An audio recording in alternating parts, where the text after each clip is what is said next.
David, bienvenue à Nevers. Comment tu trouves le club jusqu'ici? Le club, merci de me recevoir, merci de m'accueillir. C'est un des meilleurs accueils que j'ai jamais eu du club et de toi, mec. Merci.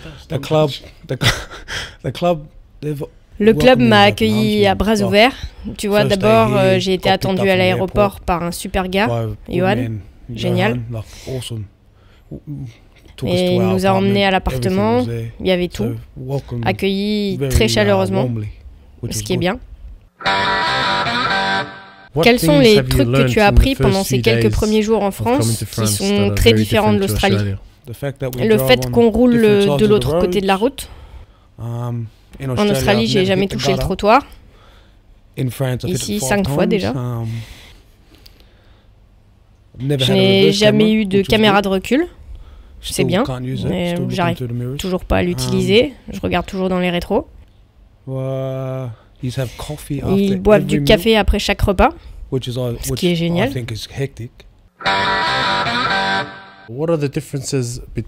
Quelles sont les différences entre Nevers et l'Australie? Sydney est beaucoup plus nerveuse, un rythme plus rapide.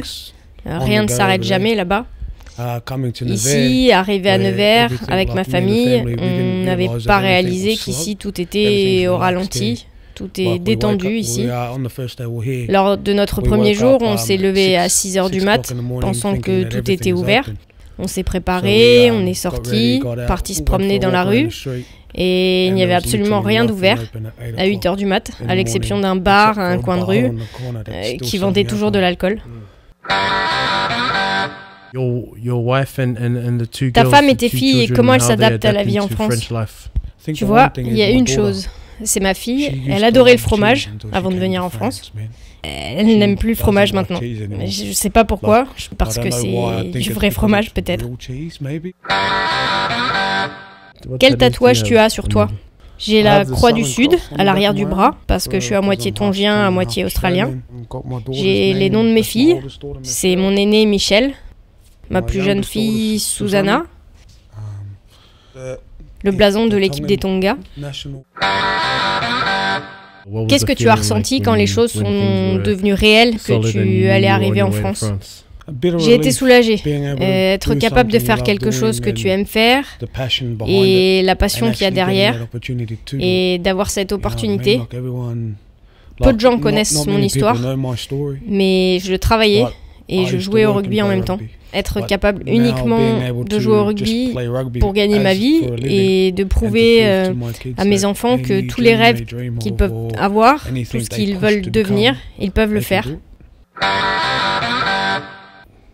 Le rugby ici, c'est très différent de tout ce que tu as connu jusqu'ici, mais qu'est-ce que tu as entendu à propos du rugby français et qu'est-ce que tu attends en jouant en Pro D2 pour Luçon?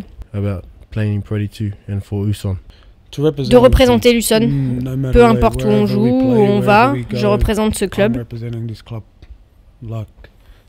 Ils m'ont donné une opportunité, une autre étape dans ma vie, de prouver à quiconque disant que je ne pouvais pas y arriver qu'ils avaient tort. Ce que j'ai entendu de la Pro D2 en général, c'est que c'est pas facile. C'est comme jouer un autre match test, comme un match international. Chacun est de sortie pour faire mieux.